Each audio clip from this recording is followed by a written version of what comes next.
Lamborghini Sian. Lamborghini love making special edition hypercars, and this is one of them.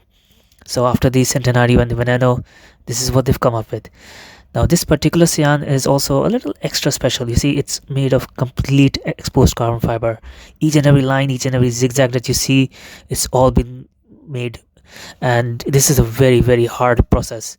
So of course this is extra special and extra expensive. Now the headlights, you can see they're divided into two parts, the Y shape and the round, and you have air intakes there as well. Plus you have a very big open air intake, just like in the Veneno here. And when the air car is moving, the air passes through and comes out through the gaps here underneath the windshield. So this traveling over the air actually creates downforce, which keeps the car's wheels fixed on the ground, improves handling. You have vents on all fenders.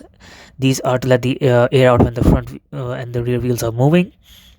Plus on the roof you have a sunroof which goes all the way to the back. The entire roof is also carbon fiber.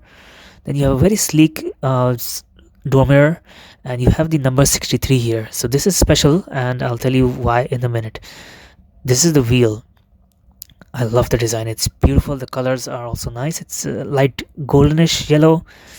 Anyway, now there are some very familiar design aspects. The large open air radiator here. Then you have additional sharp blades here, just like a razor, just to cut the air and force more air directly into that radiator. You have, of course, the door handle hidden there.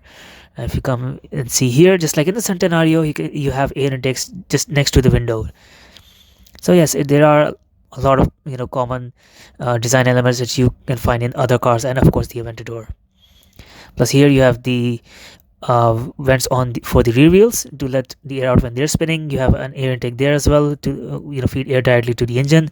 Plus you have vertical wings here, and very small wing here just next to this air intake, and you can see the colors of the Italian flag here. So coming all the way to the back, let's have a look at the engine bay. So you can see part of the engine. You have glass panels there. It's a 6.5 liter V12, and this is a hybrid setup. This is Lamborghini's first car which is a hybrid, makes 800 plus horsepower.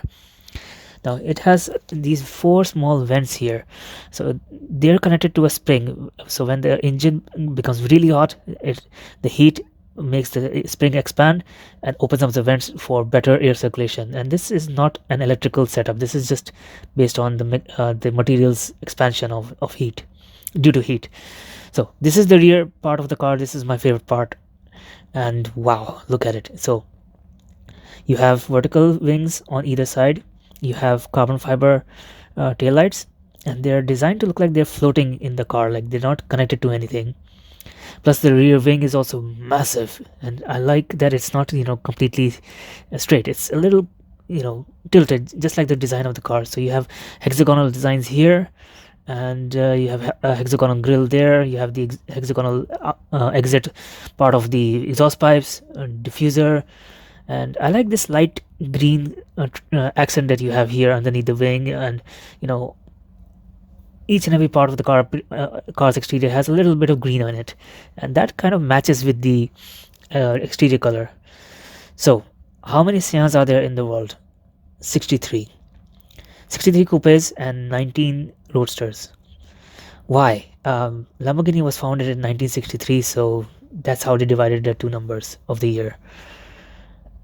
This car costs around 17 million dirhams, and that means it is one of the most expensive cars in the showroom. And if you see the interior, it is exactly like the Aventador and the Centenario and the Veneno. You can see that a small plate there says 1 of 63 in Italian. The buttons, knobs, everything in the center console. That engine start stop button cover, you'll find it in the Huracan, you'll find it in the Urus, you'll find it in the Aventador as well. So that's one really big downside of this car, is that the interior is exactly the same as other Lamborghinis. The seats are sure a little stitching is a little different. They match the car, so that's a good design. But other than that, yes, if you're going to design something completely new, you need to make the interior a little different. I get it that it's based on the Aventador, but can they not change the interior? So the Sian is not alone here in the showroom. Next to it is a Lamborghini Veneno Roadster. This is actually far more rarer than the Sian. This is only limited to 9 cars in the whole world, and it's pretty much twice as expensive. So coming here, you can see the seats. They're covered in leather. Now look at the steering wheel. It's exactly the same, but overall, the design of this car is completely different. Now both the Sian and the Veneno are based on the Aventador, just like the Centenario, and the exterior design is very different. Some parts are a little same, but overall they're very different from each other. So let me know in the comments which one would you choose. Now there's another very special car here. It's a Bugatti Divo. This is limited to just 40 cars in the whole world. It's twice as expensive compared to a Chiron. It is also bare carbon fiber, just like the Centenario. So that's why, these cars are next to each other. They're ultra rare and very expensive and very rare. So I just had to show it to you. And fourth car is also a very special and very beautiful car that I just love. I have to show it to you. And it is a Ferrari Monza Sp2. And just look at it. I mean, the black and silver color combination is absolutely gorgeous. I got a chance to sit in it, so you can find the video on my channel. Just search for it. I'm sure you'll find it. Not all my videos are in English. Just search for a title so that you can find the English word there and know which video to watch. So thank you so much for watching.